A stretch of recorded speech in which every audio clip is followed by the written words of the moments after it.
Have you ever really stopped to think about what meaning even means? Not just for, a chair or a tree, but for the words we use to describe what's going on inside our own heads. Today, we're going to dive into a really cool theory that kind of flips our whole understanding of language on its head. Let's get into it. All right, let's just start with a simple one. How would you define the word believe? You'd probably say, well, it's about accepting something as true, right? But what if I told you that the way we traditionally think about it, the way logic tries to handle it, is actually broken? This one little question is the key to unlocking a much, much deeper puzzle. So these words we're talking about, they've got a fancy name. Linguists and philosophers call them intentional verbs. And these are the words for our inner world, our mental states. Think about it. Believing, knowing, wanting something, these don't point to a physical object out in the world. They point to what's happening inside our minds. And that right there is where things start to get really complicated. To really get why this is such a big deal, we've got to look at the old way of thinking about meaning. And then we're going to watch it all come crashing down with just one simple example. For a long, long time, the main idea was this thing called model theoretic semantics. It's basically a dictionary view of the world. The meaning of a word is the thing it points to. The word cat means, that fluffy creature that knocks things off your desk. And the meaning of a whole sentence is just whether it's true or false in the real world. Seems pretty simple, right? Well, hold on, because this neat little picture is about to get completely scrambled. Okay, so this is where it gets fun. This is a classic paradox. Let's imagine a guy named John. He's an early riser. He looks up and he sees this bright dot in the morning sky. So for him, statement A is totally true. John believes the morning star is visible. But here's the twist. John has absolutely no clue that the evening star he sometimes sees at sunset is the exact same object. So in his mind, statement B is false. He doesn't believe that. And here is where the whole system just breaks. See, the morning star and the evening star, they're both just different names for the planet Venus.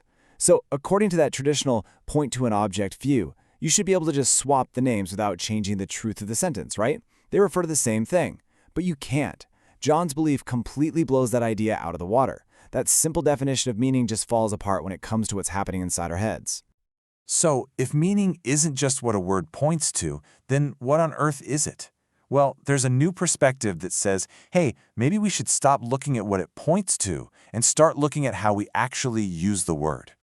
This new way of thinking is called proof theoretic semantics, or PTS for short.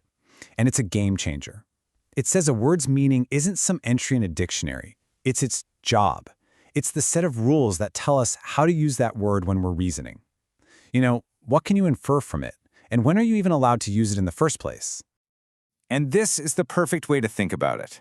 The meaning of a knight in chess isn't a little picture of a horse, right? No! Its meaning is that special L-shaped move it makes. It's defined entirely by what it's allowed to do on the board. PTS says words are exactly like that. Their meaning is just their set of legal moves in the grand game of language and logic. So how does this whole system work? Well, it breaks down into two kinds of rules for every word or concept. First, you've got introduction rules.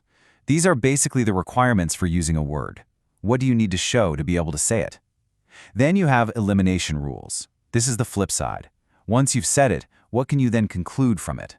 What does it let you do next? Now, this whole thing isn't just a free-for-all. There's this really important principle called harmony. And it just means that these two sets of rules, the introduction and the elimination, have to be in perfect balance. You can't get more out of a word than you put in, basically.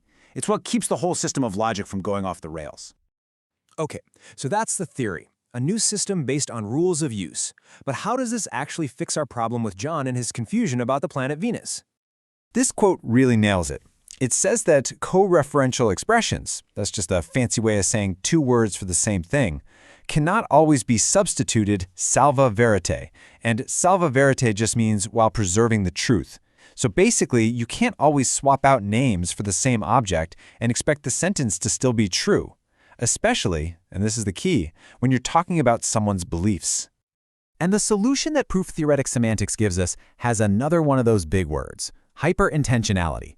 But don't let the name scare you, because the idea behind it is actually incredibly simple and intuitive. It's that the way you describe something is part of its meaning.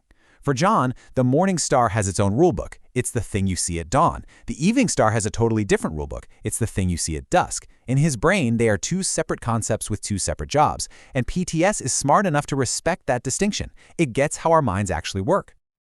So this isn't just some clever little logic trick to solve a brain teaser. This whole shift in thinking has some really huge implications for how we understand, well, everything. Language, logic, even our own consciousness. So what's the big takeaway here? Why should you care about this stuff? Well, for one, it gives us a much better tool to model our complicated, sometimes contradictory mental states. It actually connects the superformal world of logic to how we really talk and think every day. And it's constructive. It shows us how meaning is built up piece by piece from the way we use individual words to create the meaning of a whole sentence. And that brings us to a really cool final thought to chew on. This whole theory suggests that whenever we talk, we're not just throwing facts around. We're playing a game with incredibly complex rules. So could it be that our language is built on a kind of logic that we all just get intuitively? A set of rules we follow perfectly, even though nobody ever sat down and taught them to us? It's a pretty mind-bending idea about the hidden architecture of our own thoughts.